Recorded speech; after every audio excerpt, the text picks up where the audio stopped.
being 15, I've never been out of the country, and the first country I come to is a country that needs help, and it's Africa.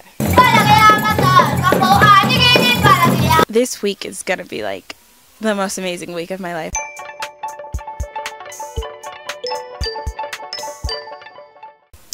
Hi, I'm Timyra Joi. I've been in Uganda for a day, and a lot has happened in a day, surprisingly. We went through the farm and saw all the animals. I learned a dance from a girl, and she was, it was funny because I think that she thought that I was from Uganda because we had the same skin color, but you know, I can't blame her because you know, we do have the same skin color.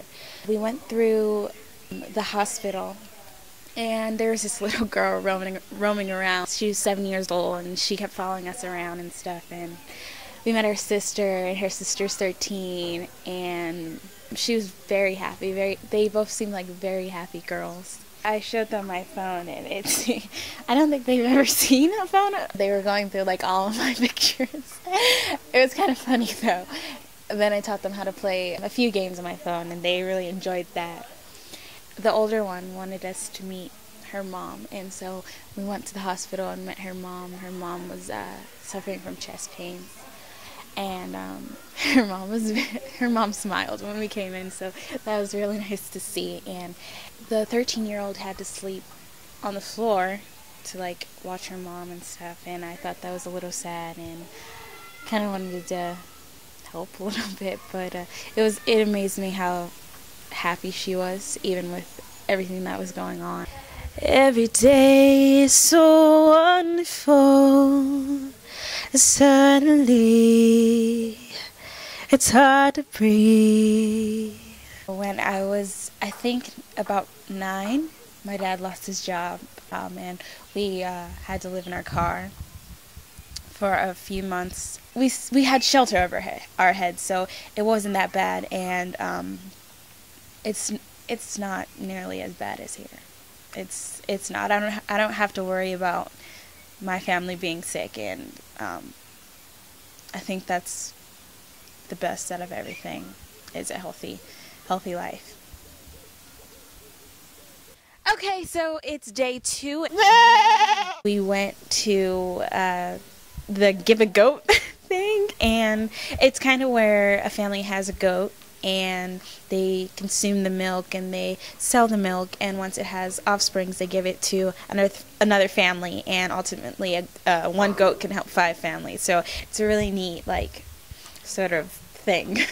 The village was actually a village, like a cliche village. I didn't know it was going to be like that. Like, you actually go into like off of the road into like the jungle, and you're driving for like two minutes, and then you see some houses just randomly placed in the jungle, and it's kind of cool because everybody's outside and you wave to everybody and it's cool. But then we got to the point where there was a hut, or I don't know what you call it, one of the houses, and it was like all crumbled and no roof. The roof was like just torn off, and I think it was from a storm, but it was kind of sad.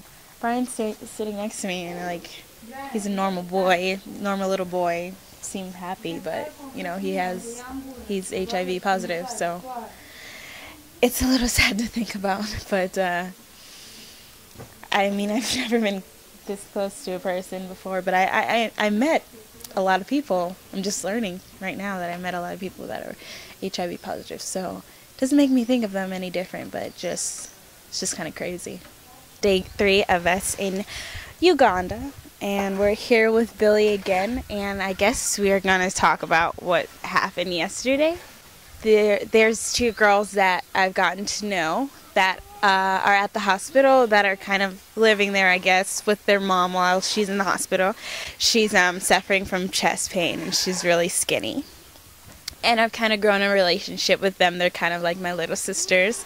She came over late last night to the guest house. She asked me for, you know, hygiene things, pads and stuff. So, and I told her that I didn't have any, and it was kind of a misunderstanding because a lot of people come and ask for things, you know, for money and for food and just for things that can't be given on a daily basis. I feel like I should have helped her. I mean, I did at the end, but I feel like I needed to help her. Like, that was my job, to help her. Afterwards, I went and I gave her what she needed and some chocolate, and she was happy, so it was great. I think what TJ experienced yesterday is a very common and human reaction. Is not having something as simple as sanitary pads for a girl who's 13 can actually cause her to drop out of school.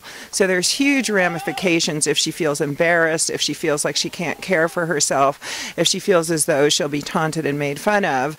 I've just got to say, I think you're just doing such an amazing job. You're so mature. This is such a complex context. It looks so easy on the surface, but when you break the surface, all of these really complicated things come up. So it was a great demonstration of where do you draw the line. That was the story for yesterday, and we will see you guys tomorrow.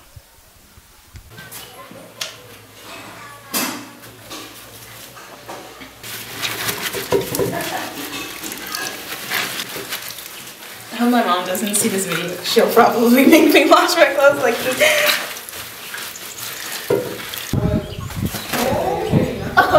I think that's good enough.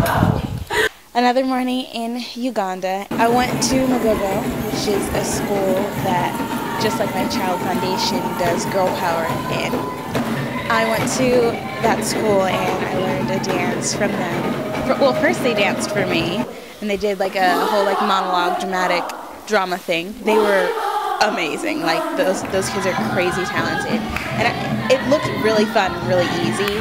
And then I did it, and I seriously lost like 10 pounds because like it's so much work, but it was really fun, and I had a great time. I sang for them, and I taught them a song which we will be presenting today. Why it looks so sad, tears in your eyes. Come on and talk to me now. Don't be ashamed to cry. Nothing you will face. Make me love you less. I stand by you. I stand by you. I won't let nobody hurt you. I stand by you. Day 5 in Uganda. This is second day at Girl Power Camp, and I am with... My name is Nakasija Florence. My name is Nakmato Florence. They are graduating today, and it's a very exciting day. I had a lot of fun with them yesterday. They're great kids, very talented, and I told my mom that I had so much fun without my cellular device, and she didn't believe me, but it was true. We played netball and dodgeball in this little area, and I played with all the kids, and it was really fun. There was a bonfire yesterday, and all of the kids got around and shared what the Girl Power Camp has done.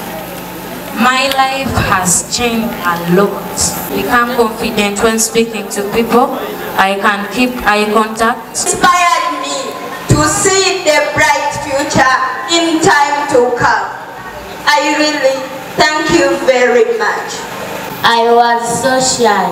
She used to have sexual relationships with girls, and she used to steal his father's money. Every day is so wonderful. This is the last day in Uganda. We have a late flight tonight going home, but I don't want to go home. This week has been one of the most amazing weeks of my life, if not the most amazing week of my life. It is like opened my eyes to understanding different cultures and different lifestyles and things like that. I am back after about 31 hours of traveling. It feels great to be back home in San Diego. I'm really driven about this now, the foundation, the whole idea of it. It was a great experience, and I'm really looking forward to what's going to happen next with it.